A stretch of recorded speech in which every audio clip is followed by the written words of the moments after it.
మిత్రమా, స్మృతి గురించి తెలుసుకున్నాము. విస్మృతి అంటే ఏమిటి, విస్మృతి గల కారణాలు ఏమిటి, విస్మృతి ఎలా జరుగుతుంది అనే విషయాన్ని ఇప్పుడు తెలుసుకుందాం సోదరా. విస్మృతి, దీన్నే మనం ఇంగ్లీష్లో ఫర్గెటింగ్ అని పిలుస్తున్నాము. సరే, మరి విస్మృతి అంటే ఏమిటి సోదరా? అంటే మర్చిపోవడము అని అర్థమమ్మా. ఏమిటి విస్మృతి అంటే? మర్చిపోవడము అని అర్థం. మరి ఏమిటి మర్చిపోవడం అనే విషయాన్ని కానీ మనం తీసుకున్నట్లయితే, ఒక అభ్యసించిన తర్వాత అంటే ఒక విషయాన్ని గతంలో నేర్చుకున్నాక జ్ఞప్తికి తెచ్చుకోలేకపోవడాన్నే విస్మృతి అంటాం. దీనికి దగ్గరగా ఉన్న నిర్వచనం మనకి జేమ్స్ హ్యావర్ అనే వ్యక్తి ఇవ్వడం జరిగింది. ఎవరమ్మా? జేమ్స్ హ్యావర్. మీరు జేమ్స్ హ్యావర్ ఏమంటున్నారు అనే విషయాన్ని కానీ తీసుకుంటే, విస్మృతి అంటే అవసరం వచ్చినప్పుడు జ్ఞప్తికి తెచ్చుకోలేకపోవడాన్నే విస్మృతి అన్నారు.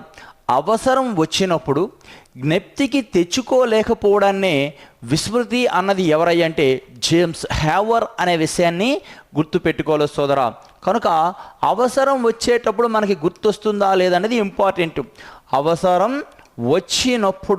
ఈ అవసరం వచ్చినప్పుడు జ్ఞప్తికి తెచ్చుకోలేకపోవడాన్నే జేమ్స్ హ్యావర్ ఏమన్నాడయ్యా అంటే విస్మృతి అన్నాడు. ఏమన్నాడమ్మా? విస్మృతి అన్నాడు. మరి విస్మృతి లేదా స్మృతి జరగడానికి గల కారణం ఏమిటంటే ఎన్కోడింగ్ జరిగేటప్పుడు. ఏంటమ్మా? ఎన్కోడింగ్. ఈ ఎన్కోడింగ్ జరిగేటప్పుడు ఏం జరుగుతుంది? అనుభవాలు కావచ్చును, ఉద్దీపనలు కావచ్చును, మెదడు పైన ముద్రించబడుతున్నప్పుడు నాడీ వ్యవస్థలో కొన్ని రకాలైన మార్పులకు లోను కావడం జరుగుతుంది. ఈ ఎన్కోడింగ్ జరిగేటప్పుడు సమర్థత అసమర్థతల వలన స్మృతిలో ఎంత స్మృతి జరుగుతుంది లేదా విస్మృతి జరుగుతుందా అన్న విషయం అనేది ఇక్కడే డిసైడ్ చేయబడుతుంది. అంటే ఎన్కోడింగ్లో అసమర్థత కానీ ఎదురైతే విస్మృతి జరుగుతుంది అనేది ఇక్కడ ప్రస్తావన. మరి ఎన్కోడింగ్ సమయంలో ఎన్కోడింగ్ అసమర్థత వల్ల జరిగేది ఏంటయ్యా అంటే విస్మృతి. మనకి అవసరం వచ్చేటప్పుడు జ్ఞప్తికి తెచ్చుకోలేకపోవడాన్ని మనము విస్మృతి అంటున్నాం సోదరా. అయితే ఇక్కడ సిగ్మండ్ ఫ్రాయిడ్ను ఒకసారి గుర్తు తెచ్చుకోవాలి. ఎవరమ్మా? Sigmund Freud. మరి ఈ సిగ్మండ్ ఫ్రాయిడ్ ఏమంటున్నాడు అన్న విషయాన్ని కానీ తీసుకుంటే మనకి 3 అంశాలు చెప్తాడు ఇతగాడు. కాన్షియస్, సబ్ కాన్షియస్, అన్కాన్షియస్ మాటలు అంటాడు. చేతనము, ఉపచేతనం, అచేతనమైన మాటలు అన్నాడు. మరి ఈ చేతనంలో ఏ అంశాలైతే ఉంటాయో చేతనంలో ఉన్న అంశాలన్నీ కూడాను గుర్తుంటాయి లేదా జ్ఞప్తిలో ఉంటాయి అంటాడు. ఏవైతే ఉపచేతనంలో ఉంటాయో ఆ ఉపచేతనంలో ఉన్న అంశాలంట కొంచెం కానీ ప్రయత్నిస్తే, కొంచెం కష్టపడినా కొంచెం ప్రయత్నిస్తే ప్రయత్నపూర్వకంగా గుర్తు రావడం అనేది ఉపచేతనంలో ఉన్న అంశాల వల్ల అవుతాయి. అచేతనంలో ఏ అంశాలైతే ఉంటాయో ఈ అచేతనంలో ఉన్న అంశాలని మనము పూర్తిగా బయటికి తీసుకురాలేము అన్న విషయాన్ని చెప్పడం జరుగుతుంది. కారణం ఏమిటయ్యా అంటే పూర్తిగా కావాలనే మర్చిపోవడం జరిగిన అంశాలు అచేతనంలోకి వెళ్ళిపోతాయి, పూర్తిగా నెట్టవేయబడతాయి, దమనం జరుగుతుంది. ఏం జరుగుతుంది? దమనం జరుగుతుంది. కాబట్టి అచేతనంలోని విషయాలను మనము గుర్తుకు తెచ్చుకోలేము. ఒకవేళ వాటిని బయటికి తీసుకురావాలంటే అచేతనం చెందిన అంశాలని కళల విశ్లేషణ, అది స్వప్న విశ్లేషణ అంటాము, లేదా స్వేచ్ఛ సంసర్గాల వల్ల మాత్రమే అవి సాధ్యపడతాయి. అర్థమైందమ్మా? చూడండి, ఫ్రాయిడ్ ఏమంటున్నాడు? చేతనత్వం, ఈ చేతనంలో ఉన్న అంశాలు గుర్తుంటాయంట. Very nice. ఉపచేతనం ఏంటమ్మా? ఉపచేతనం. ఈ ఉపచేతనంలో ఉన్న అంశాలు కాస్త ప్రయత్నిస్తే అంటే ప్రయత్నపూర్వకంగా వీటిని మనము గుర్తు పెట్టగలము లేదా గుర్తుంచుకోగలం. అచేతన అంశాలు ఉన్నాయి. ఏంటమ్మా? అచేతన అంశాలు. ఈ అచేతన అంశాల దగ్గరికి వచ్చేటికి పూర్తిగా గుర్తుకు వస్తాయా అంటే రావు. ఏంటమ్మా? గుర్తుకి తెచ్చుకోలేము అన్న విషయాన్ని గుర్తుపెట్టుకోండి. అచేతనంలోకి జారిపడ్డా లేదా అచేతనంలోకి నెట్టివేయబడ్డా ఏ అంశమైనా సరే మళ్ళీ మనం బయటికి తీసుకురావడం అనేది సాధ్యపడదు అంటున్నాడు. ఎవరయ్యా అంటే ఆస్ట్రియా దేశానికి చెందిన మనోవిశ్లేషణాత్మకవాది సిగ్మండ్ ఫ్రాయిడ్ అనే వ్యక్తి చెప్పడం జరుగుతుంది. అయితే విస్మృతి ఏ పద్ధతుల ద్వారా జరుగుతుందన్న విషయాన్ని ఒక్కసారిగా చూద్దాం సోదర. విస్మృతి అంటే తెలుసుకున్నారు, అవసరం వచ్చినప్పుడు జ్ఞప్తికి తెచ్చుకోలేకపోవడాన్నే లేదా మర్చిపోవడాన్నే విస్మృతి అంటున్నాం. అర్థమైందా సోదర? మరి విస్మృతికి ఉన్న పద్ధతులు చూద్దాం. మరి ఎలా జరుగుతుంది అన్న విషయాన్ని కానీ తీసుకుంటే అనుపయోగం. ఏంటమ్మా? అనుపయోగం. మరి అదేవిధంగా అపసామాన్య విస్మృతి. అపసామాన్య విస్మృతి. అవరోధాలు. ఏంటి తల్లి? అవరోధాలు. అదేవిధంగా వేర్పాటు, ధామానం, కన్సాలిడేషన్, ప్రైమసీ రీసెన్సీ ఎఫెక్ట్,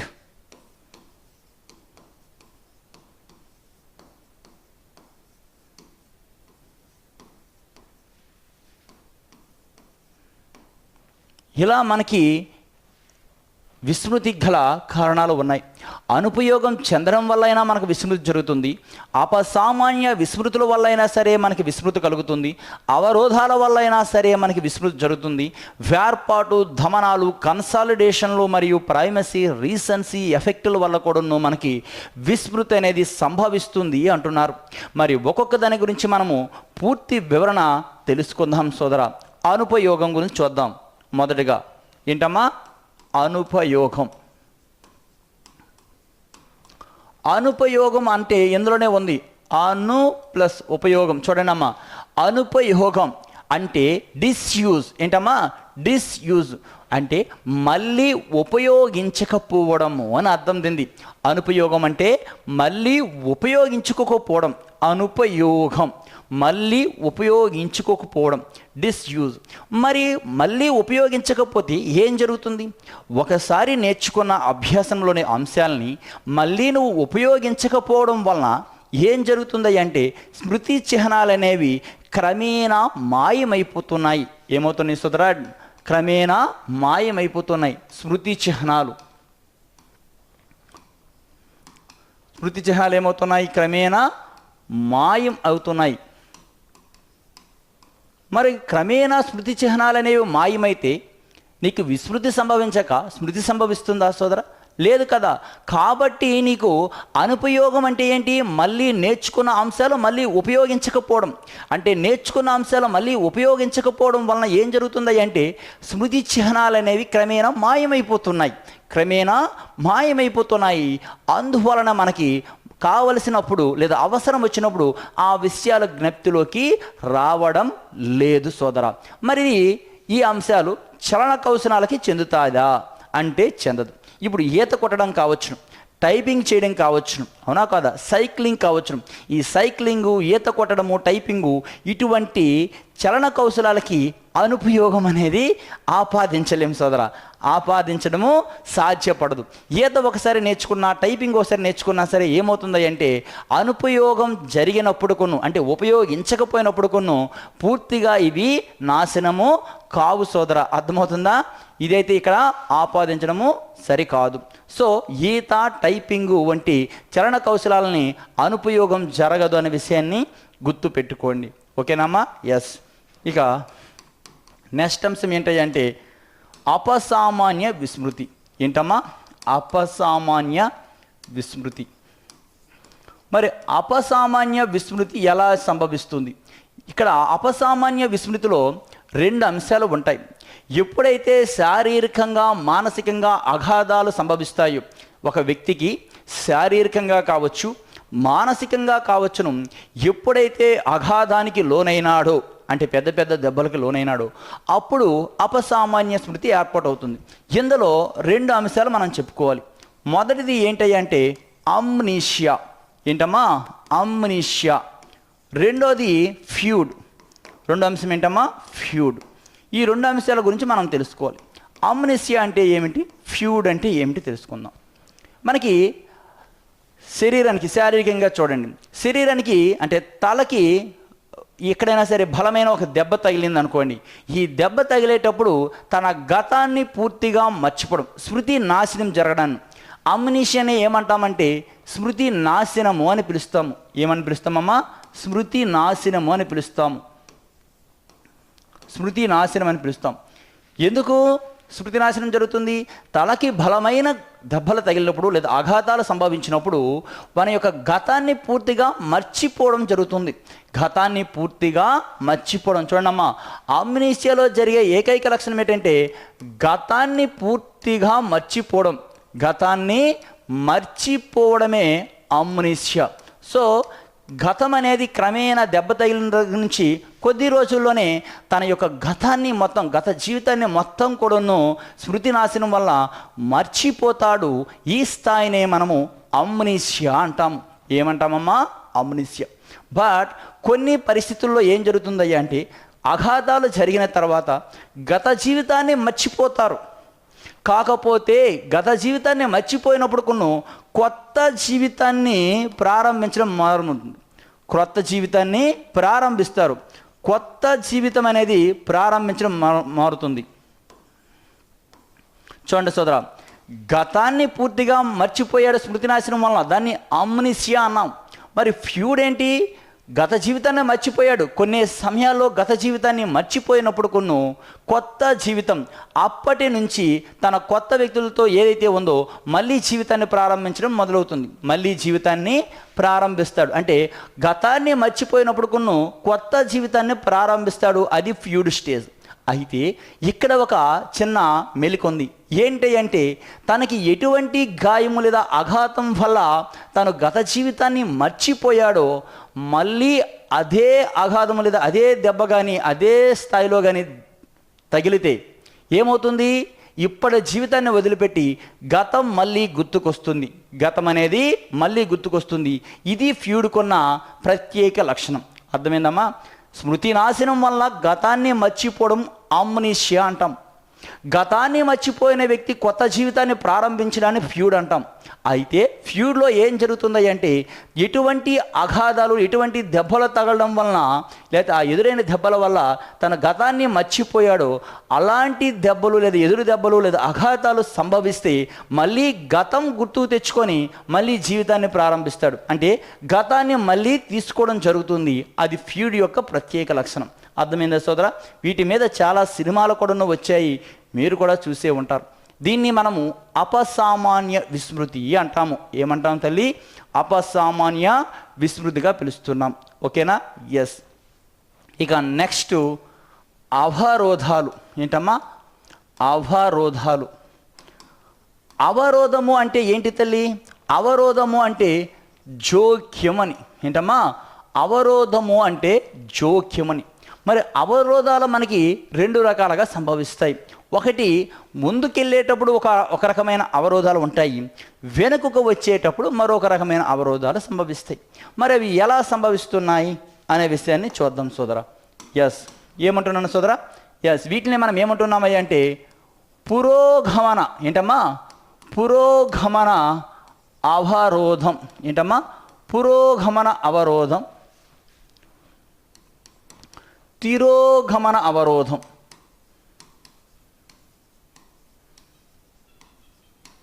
చూడమ్మా, పురోగమన అవరోధం, తిరోగమన అవరోధము అంటున్నాను.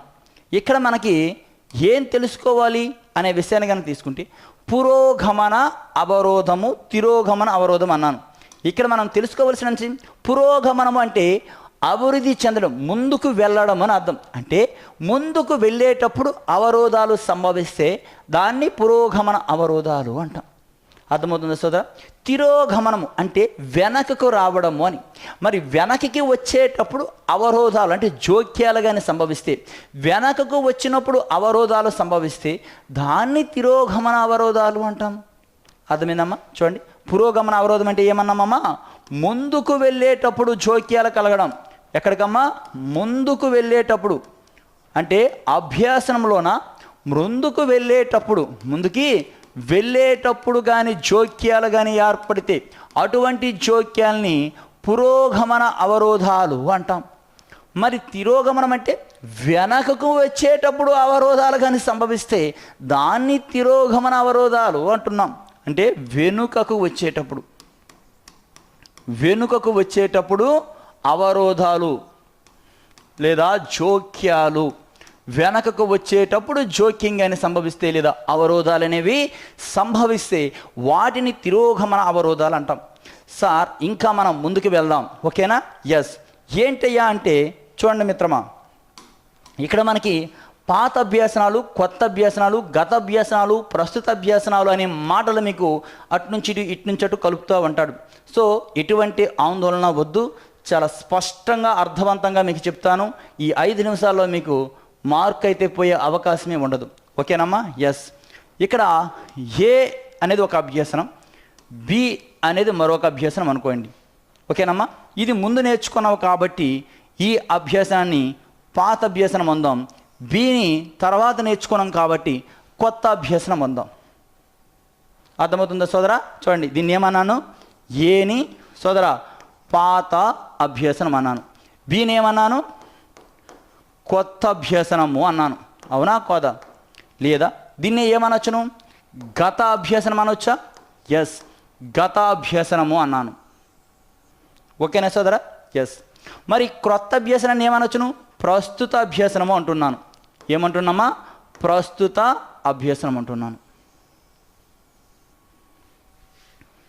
చూడమ్మా, ఏ అనేది నేర్చుకున్నావు, బి నేర్చుకున్నావు. ఇది గతంలో నేర్చుకున్నావు, ఇది ఇప్పుడు నేర్చుకుంటున్నాం. ఇది పాత అభ్యాసనము, ఇది కొత్త అభ్యాసనం. ఇక్కడ వరకు నీకు ఏ కన్ఫ్యూజన్ ఉండదు, అసలు ఏ కన్ఫ్యూజన్ లేకుండా చెప్తాను, చూసుకో. ఓకేనమ్మా? చూడండమ్మా, ఇప్పుడు మనము పురోగమన అవరోధము అన్నాను. పురోగమన అవరోధం అంటే ఏమిటి? ముందుకు వెళ్ళేటప్పుడు జోక్యాలు కలగడం అని. అభ్యాసంలో ముందుకు వెళ్ళడం చూద్దాం. పాత అభ్యాసం అంటే ఏని నేర్చుకున్నాక నేను బి నేర్చుకోవడానికి వెళ్ళాను. ఏని నేర్చుకొని బి నేర్చుకోవడానికి వెళ్ళేటప్పుడు ఏ బికి అవరోధాన్ని కలిగించింది. దీన్ని పురోగమన అవరోధము అంటాం. చూడండి, ముందుకు వెళ్ళేటప్పుడు జోక్యాలు, ముందుకు వెళ్ళేటప్పుడు అవరోధాలు, అందువల్లనే దీన్ని పురోగమన అవరోధాలు అన్నాను. అవునా కాదా మిత్రమా? ఎస్. ఏని నేర్చుకొని బి దగ్గరికి వెళ్ళేటప్పుడు ఏ అనేది బికి ఏం చేస్తుంది? అవరోధాన్ని కలిగిస్తుంది అని. అంటే ఇక్కడ ఏమన్నాను? పాత లేదా గత అభ్యాసనం అన్నాను. గత అభ్యాసనం అనేది ప్రస్తుత అభ్యాసనానికి అవరోధం కలిగించింది, లేదా పాత అభ్యాసనం కొత్త అభ్యాసనానికి అవరోధాన్ని కలిగించింది అని అర్థం. అవునా కాదా? ఎస్. ఏ అంటే గతంలో నేర్చుకున్న అభ్యాసనం, ప్రస్తుతం బి నేర్చుకుంటున్నాం, బికి అవరోధంగా నిలిచింది అని. అవునా కాదా? దీన్ని ఇట్లా రాసుకుంటున్నామమ్మా. చూడండి, పాత అభ్యాసనం ఏంటమ్మా? పాత అభ్యాసనం దేన్ని? కొత్త అభ్యాసనానికి ఏం చేస్తుంది? అవరోధం కలిగిస్తుంది. ఏం చేస్తుందమ్మా? అవరోధం కలిగిస్తుంది అని అర్థం. అవునా కాదమ్మా? చూసుకోండి, మీకు నేనేం చెప్పానో అదే అర్థవంతంగా రాశాను. ఏం నేర్చుకొని బి దగ్గరికి వెళ్తే అవరోధం కలిగింది అని. అంటే ఇక్కడ నీకు ఏం జరిగింది? ఏ గుర్తుంటుంది, బి గుర్తు రావడం లేదు, మర్చిపోతున్నావు అని. అవునా కాదా? ఎస్. దీన్ని ఏమనొచ్చును? పాత అభ్యాసనము లేదా ఏంటమ్మా? చూడండి తల్లి, పాత లేదా గత అభ్యాసనం ఏమవుతుంది? గుర్తుంటుంది అని. ఏంటమ్మా? గుర్తుంటుంది. ఓకేనా సోదరా? మరి దీన్ని ఇంకా ఏమైనా చెప్పొచ్చు? కొత్త అభ్యాసనము లేదా ప్రస్తుత అభ్యాసనం ఏం చేస్తున్నావు? మర్చిపోతున్నావు అని. దీన్ని ఇలా కూడా మాట్లాడవచ్చు. అర్థమైందమ్మా? క్రొత్త లేదా ప్రస్తుత ఏం జరుగుతుంది? ప్రస్తుత అభ్యాసాలు మర్చిపోతున్నావు. ఏం చేస్తున్నావమ్మా? మర్చిపోవడము అని. క్లియర్? ఎస్. ఇప్పుడు మనము నెక్స్ట్ దానికి వద్దాం. చూడమ్మా, ఏని నేర్చుకొని బి దగ్గరికి వస్తాడికి ఏ అనేది బికి అవరోధంగా కలిగింది. అంటే ముందుకు వచ్చేటప్పుడు అవరోధాలు, కాబట్టి దీని పురోగమన అవరోధాలు అన్నాం. ఏ గుర్తుంటుంది కాబట్టి పాత అభ్యాసనాలు గుర్తుంటున్నాయి అన్నాను. బిని మర్చిపోతున్నావు, కొత్త అభ్యాసాలు మర్చిపోవడాన్నే పురోగమన అవరోధాలు అంటాం. 3 రకాలుగా పిలుచుకున్నాను చూడండి సోదరా. పాత అభ్యసనము లేదా ఏం జరుగుతున్నాయి, గత అభ్యాసాలు గుర్తుంటున్నాయి అని, కొత్త లేదా ప్రస్తుత అభ్యసనాలు మర్చిపోతున్నాము అన్న, క్రొత్త అభ్యసనానికి అవరోధంగా ఉంటుంది అన్న, లేదా గత అభ్యసనము ప్రస్తుత అభ్యసనానికి జోక్యాలుగా ఉంటుంది అన్న పురోగమన అవరోధమే అన్న విషయాన్ని గుర్తుపెట్టుకో సోదరా. ఓకేనా? ఎస్. ముందుకు వెళ్ళేటప్పుడు అవరోధాలు జరిగింది. ఇప్పుడేంటి, వెనుకకు వచ్చేటప్పుడు ఇప్పుడు బి నేర్చుకున్నావు. ఏం చేసావు? బి నేర్చుకొని ఏ దగ్గరికి వచ్చావు. అప్పుడు ఏం డామినేట్ చేస్తుంది? బి డామినేట్ చేస్తుంది. ఎవరమ్మా? బి. అంటే బి అంటే మనం ఏమన్నాం సోదరా? కొత్తది లేదా ప్రస్తుత అభ్యసనాలు అని. అవునా కాదా? అంటే మనము బి నేర్చుకొని మళ్ళీ ఏ నేర్చుకోవడానికి దగ్గరికి వెళ్తే బి అనేది ఇప్పుడు అవరోధాన్ని కలిగిస్తుంది అని. బి అనేది అవరోధం కలిగిస్తుంది. చూడండి, వెనకకు వెళ్ళేటప్పుడు చూసారా, వెనక్కి వెళ్ళాను, వెనకకు వెళ్ళేటప్పుడు అవరోధం కలుగుతుంది. మరి బి నేర్చుకున్నాక నేను ఏ దగ్గరికి వచ్చేటప్పుడు ఏది అవరోధం కలిగించింది? బి అవరోధం కలిగించింది. బి అంటే ఏమిటి? కొత్త అభ్యసనం లేదా ప్రస్తుత అభ్యసనం. అవునా కాదా? దీన్నే మనము తిరోగమన అవరోధాలు అంటాం. ఏమంటాం సోదరా? తిరోగమన అవరోధాలు. దీన్ని మనం ఎలా చెప్పొచ్చు? ఎస్, క్రొత్త అభ్యసనము దేన్ని అవరోధం కలిగిస్తుంది? పాత అభ్యసనానికి అవరోధం కలిగిస్తుంది అని చెప్పొచ్చు. ఇక రెండోది ఏమేమి చెప్పొచ్చు? కొత్త అభ్యసనము గుర్తుంటుంది అని చెప్పొచ్చు. అవునా కాదా? దీన్నే మరి ఇంకేం చెప్పొచ్చు? ఎస్, కొత్తది అంటే పాతది మర్చిపోతున్నాం కదా, దీన్ని మనం ఏమనొచ్చు? పాత అభ్యసనం మర్చిపోవడము అనొచ్చు.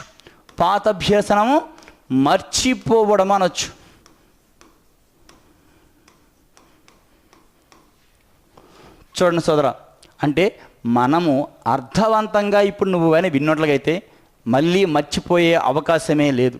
ఎందుకంటే అంత అర్థవంతంగా చెప్పాను. పురోగమనం అంటే ముందుకు వెళ్ళేటప్పుడు అవరోధాలు జరుగుతున్నాయి. తిరోగమన అవరోధం వెనకకు వచ్చేటప్పుడు అవరోధాలు జరుగుతున్నాయి అని అర్థం.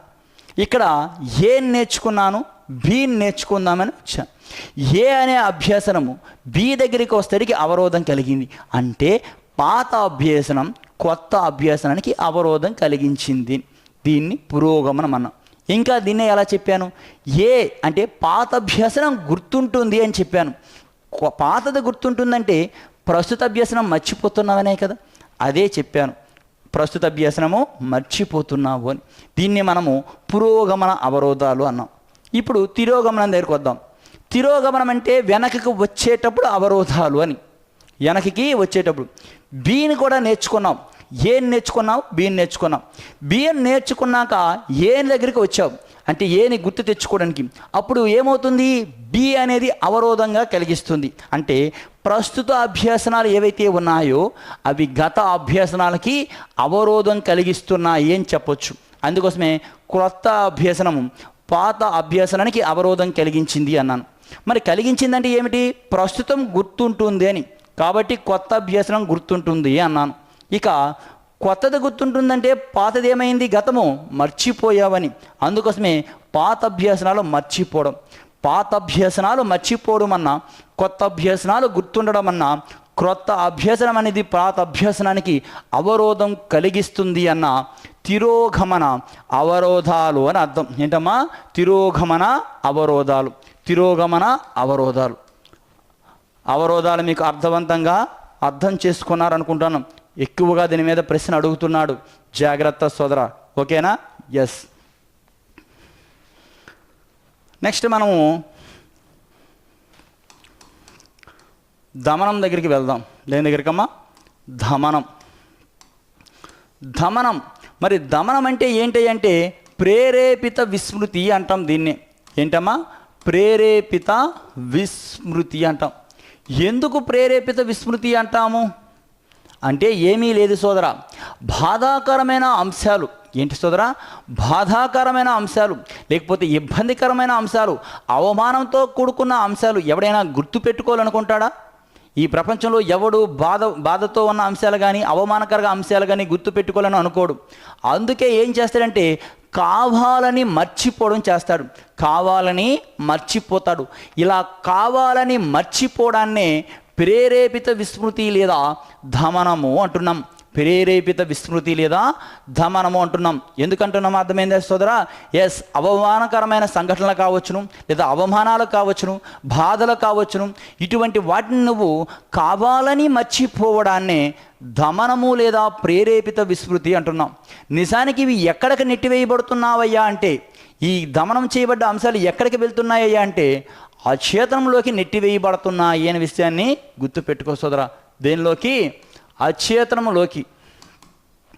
ఈ అచేతనంలోకి నెట్టివేయడం వల్ల నీకు పూర్తిగా బయటికి జ్ఞప్తికి అనేవి రాకుండా పోతున్నాయి అనే విషయాన్ని గుర్తుపెట్టుకోవాలా. ఎప్పుడైతే అచేతనంలోకి నెట్టివేయబడ్డావో చేతనంలో ఉంటే గుర్తుంటాయి, ఉపచేతనంలో ఉంటే కాస్త ప్రయత్నిస్తే కొంచెం కష్టపడితే గుర్తుకొస్తాయి. కానీ అచేతనంలోకి నువ్వు ఏ విషయాలనైతే నెట్టివేసావో, ఏ అయితే నీకు అవమానాలు అనుకున్నావో, ఏ అంశాలైతే నీకు బాధ పెడుతున్నాయి అనుకున్నావో అటువంటి వాటిని నువ్వు కావాలని మర్చిపోయావు, అవి అచేతనంలోకి నెట్టివేసావు. ఇలా అచేతనంలోకి నెట్టివేయబడిన అంశాలు ఏవైతే ఉన్నాయో వాటిని నువ్వు జ్ఞప్తికి తెచ్చుకోలేవు సోదరా. దీన్నే మనం ప్రేరేపిత విస్మృతి అంటున్నాము. వీటిని జ్ఞప్తికి తేవాలి లేదా బయటికి తీసుకురావాలంటే సిగ్మండ్ ఫ్రాయిడ్ రీత్యా స్వేచ్ఛ సంసర్గాలు కావాలి, లేదా స్వప్న విశ్లేషణ కావాలి, కళల విశ్లేషణ అనేది కావాలి. ఆ పద్ధతుల ద్వారా మాత్రమే వీటిని బయటికి తీసుకురాగలం. ఇది దమనం సోదరం. ఓకేనా? ఎస్. నెక్స్ట్ వేర్పాటు గురించి చూద్దాం. దేని గురించమ్మా?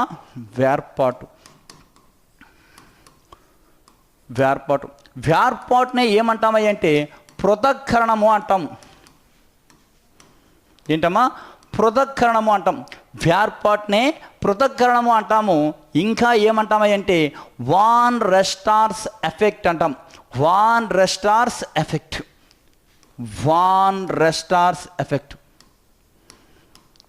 మరి వాన్ రెస్టార్స్ ఎఫెక్ట్ అని ఎందుకు అంటాం సోదరా అనే విషయాన్ని కానీ తీసుకుంటే, ఈ వాన్ రెస్టార్స్ అనేది ఒక వ్యక్తి పేరు మిత్రమా, ఒక వ్యక్తి పేరు. ఉల్ఫోనా బ్లోమా జైగార్నిక్ అనే ఆవిడ పూర్తిగా చేసిన పనుల కన్నా సగం వరకే చేసిన పనులు ఎక్కువ కాలం గుర్తుంటాయి అన్నారు. అందువలన ఆవిడ చెప్పిన ఆ ఎఫెక్ట్ని జైగార్నిక్ ఎఫెక్ట్గా మనం చెప్పుకుంటున్నాం. అవునా కాదా? ఎస్. ఇలానే వాన్ రెస్టార్స్ అనబడే వ్యక్తి ఈ వేర్పాటు గురించి చెప్పడం వలన దీన్ని వాన్ రెస్టార్స్ ఎఫెక్ట్ అంటున్నాం. వాన్ రెస్టార్స్ ఎఫెక్ట్గా మనము దీన్ని పిలవడం జరుగుతుంది. వేర్పాటునే పృథక్కరణము అంటున్నాం. ఏమిటి సోదరా? పృథక్కరణం. మరి వేర్పాటు అంటే ఏమిటి? వేర్పాటు అంటే మనకి ఏదైనా ఒక జాబితాలో ఉన్న అంశాలు వేరుగా ఉన్నది లేదా భిన్నముగా ఉన్నది, వేరుగా ఉన్నది లేదా భిన్నంగా ఉన్న అంశాలు మాత్రమే గుర్తుండి మిగతా విషయాలు మర్చిపోవడాన్నే వేర్పాటు అంటున్నాం. అంటే అక్కడ ఏదైతే భిన్నంగా ఉందో ఆ భిన్నంగా ఉన్న అంశం ఏంటి సోదరా? భిన్నంగా ఉన్న అంశము లేదా వేరుగా ఉన్న అంశం ఏదైతే ఉందో, లేదా ప్రత్యేకంగా ఉన్న అంశం ఏదైతే ఉందో, ఈ ప్రత్యేకంగా ఉన్న అంశాలు మాత్రమే గుర్తుంటున్నాయి. మిగతా అంశాలు గుర్తుకు రావడం లేదు, జ్ఞప్తికి రావడం లేదు. వీటిల్నే మనము వాన్ రెస్టార్స్ ఎఫెక్టు లేదా వేర్పాట్లు లేదా పృథక్కరణాలు అని పిలుస్తున్నాము. ఏమైనా పిలుస్తున్నాము? పృథక్కరణాలు అని పిలవడం జరుగుతుంది. సార్ ఎలా? మీకు ఒక 4 పేర్లు చెప్తాను, ఏది గుర్తుంటుందో చెప్పండి ఒకసారి. సచిన్, విరాట్ కోహ్లీ, మహేంద్ర సింగ్ ధోని, ఎన్టీఆర్. చెప్పండి.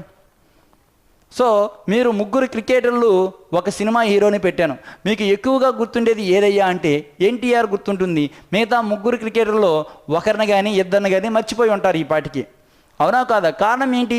భిన్నంగా ఏదైతే ఉందో ఆ భిన్నంగా ఉన్నది లేదా వేరుగా ఉన్నది, స్పెసిఫిక్గా ఉన్నది ఏదైతే ఉందో దాన్ని మాత్రమే గుర్తుపెట్టుకొని మిగతా విషయాలు మనకి జ్ఞప్తికి రాకపోవడాన్నే వాన్ రెస్టార్స్ ఎఫెక్ట్ లేదా వేర్పాటు అంటాం. ఏమంటామమ్మా? వేర్పాటు.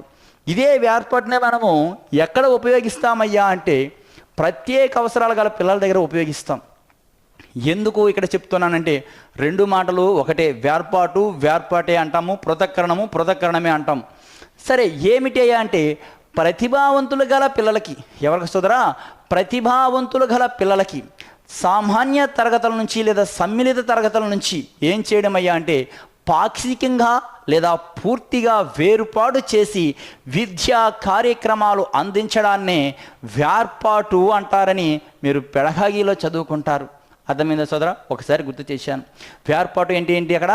ప్రతిభావంతులు గల పిల్లలకి, ఎవరికి సోదరా? ప్రతిభావంతులు గల పిల్లలకి ఏం చేస్తున్నావు? పాక్షికంగా లేదా పూర్తిగా. పాక్షికము అంటే అదే తరగతి గదిలో ఒక సైడ్కి తీసి సపరేట్గా అంటే కేర్ అనేది పెట్టి వాడి మీద ప్రత్యేక శ్రద్ధ పెట్టి వాడికి విద్యా కార్యక్రమాలు అందించడం. లేదా పూర్తిగా వేరుపాటు చేసి అంటే ఆ పాఠశాల నుంచి వాడిని పూర్తిగా తీసుకువెళ్ళిపోయి విద్యా కార్యక్రమాలు అందించడం. నవోదయ స్కూల్స్ అని, సైనిక స్కూల్స్ అని ప్రతిభావంతులు గల పిల్లలకి తీసుకెళ్ళిపోతున్నారా లేదా? ఎస్. ప్రతిభావంతులైన పిల్లలకి పాక్షికంగా లేదా పూర్తిగా తరగతి గది నుంచి వేరు చేసి వాళ్ళకి విద్యా కార్యక్రమాలు అందించడానికి ఏమంటామయ్యా అంటే వేర్పాటు అంటాము. ఏమంటాం సోదరా? వేర్పాటు లేదా పృథక్కరణము అంటాం. మరి వేర్పాటు అనేది ఎవరి కోసం ఉపయోగిస్తున్నాము? ప్రతిభావంతులు గల పిల్లలకి. ఎవరికమ్మా? ప్రతిభావంతులు గల పిల్లలకి.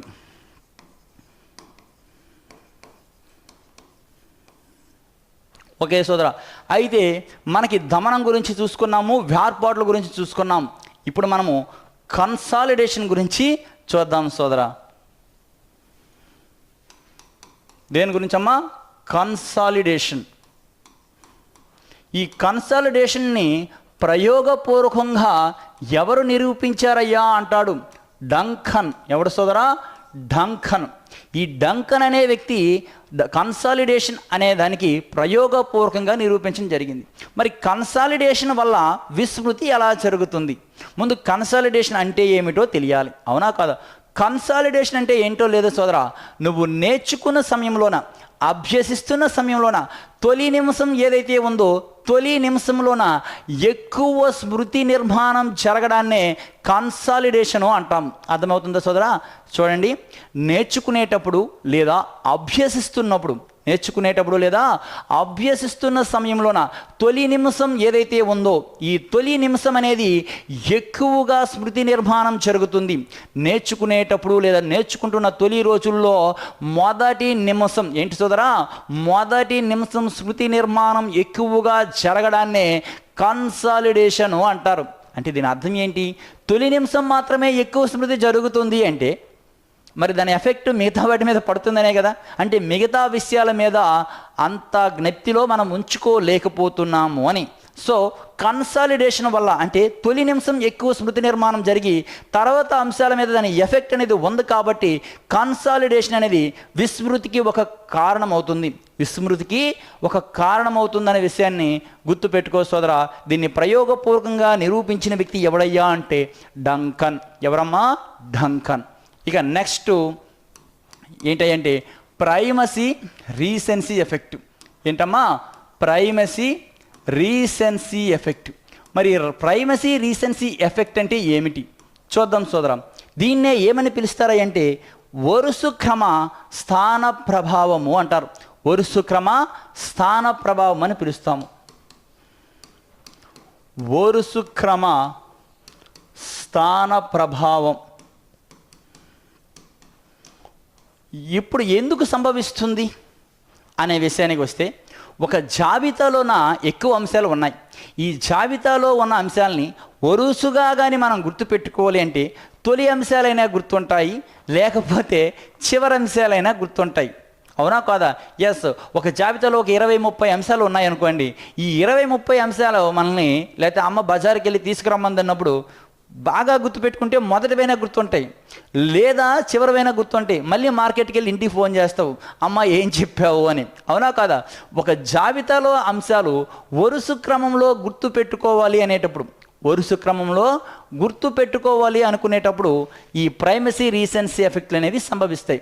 చూడండి అమ్మా, ఒక జాబితాలోనే కొన్ని అంశాలు ఉన్నాయి. ఇవి ఒక జాబితాలోని అంశాలు అనుకుందాం. ఈ జాబితాలోని అంశాలు చూడండి సోదరా, ఈ జాబితాలోని అంశాలు తొలి అంశాలు గుర్తుంటున్నాయి. ఈ తొలి అంశాలు గుర్తుండి తర్వాత అంశాలను కానీ మర్చిపోతున్నాం. దీన్నే ఏమంటారయ్యా అంటే ప్రైమసీ ఎఫెక్ట్ అంటారు. ఏమంటారమ్మా? Primacy effect. చూసుకోండి సోదరా, ఒక జాబితాలో అంశాలు ఉన్నాయి. ఆ జాబితాలో అంశాలు తొలి అంశాలు గుర్తుపెట్టుకొని చివరి అంశాలు మర్చిపోవడాన్ని ప్రైమసీ ఎఫెక్ట్ అంటున్నాం. ఏమంటున్నాము? Primacy effect. ఇప్పుడు అలా కాకుండా అదే వరుసలో లేదా అదే జాబితాలో ఉన్న అంశాలు చివరి విషయాలు, అర్థమవుతుంది సోదరా, చివరి అంశాలు గుర్తులో ఉండి చివరి అంశాలు గుర్తుపెట్టుకొని తొలి అంశాలను నువ్వు మర్చిపోతే చూడండి అమ్మా, చివరి అంశాలు గుర్తున్నాయి, మొదటి అంశాలు మర్చిపోతున్నాం. దీన్నే ఏమని పిలుస్తున్నామా అంటే రీసెన్సీ ఎఫెక్ట్ అని పిలుస్తున్నాం. ఏమండి? Recency effect. చాలా అర్థవంతం సోదరా. ఒక జాబితాలో అంశాలు గుర్తుపెట్టుకోవలసి వచ్చినప్పుడు మొదటి అంశాలు గుర్తుంటున్నాయి, చివర మర్చిపోతున్నాం, విస్మృతి జరుగుతుంది. దీన్ని ప్రైమసీ ఎఫెక్ట్ అంటున్నాం. లేదు, చివరి గుర్తుపెట్టుకుంటే మొదటి మర్చిపోతున్నావు, దీన్ని రీసెన్సీ ఎఫెక్ట్ అంటున్నాం. అందువలన ఇక్కడ మర్చిపోవడం ఏదైతే ఏముంది, మొదటివి గుర్తుపెట్టుకుంటే చివరవి కావచ్చు, చివరవి గుర్తుపెట్టుకుంటే మొదటివి కావచ్చు, ఏదైనా సరే నువ్వు మర్చిపోవడం అయితే సంభవిస్తుంది. దీన్నే మనము ప్రైమసీ రీసెన్సీ ఎఫెక్ట్ అంటాం. ప్రైమసీ రీసెన్సీ ఎఫెక్టు ఒక విస్మృతికి ఒక కారణముగా మనము చెప్పుకోవడం జరుగుతుంది. విస్మృతి కారణాలు కానీ తీసుకుంటే అనుపయోగం వల్ల సంభవిస్తుంది, అపసామాన్య విస్మృతి వల్ల విస్మృతి జరుగుతుంది, అదేవిధంగా అవరోధాల వల్ల విస్మృతి జరుగుతుంది, వ్యార్పాట్ల వల్ల విస్మృతి జరుగుతుంది, దమనం వల్ల విస్మృతి జరుగుతుంది. అదేవిధంగా మనకి కన్సాలిడేషను, ప్రైమసీ రీసెన్సీ ఎఫెక్ట్ల వల్ల కూడా మనకి ఏం జరుగుతుంది అంటే విస్మృతి అనేది జరుగుతుంది అనే విషయాన్ని గుర్తుపెట్టుకో సోదరా. ఇది మనకి విస్మృతికి సంబంధించిన సమాచారం.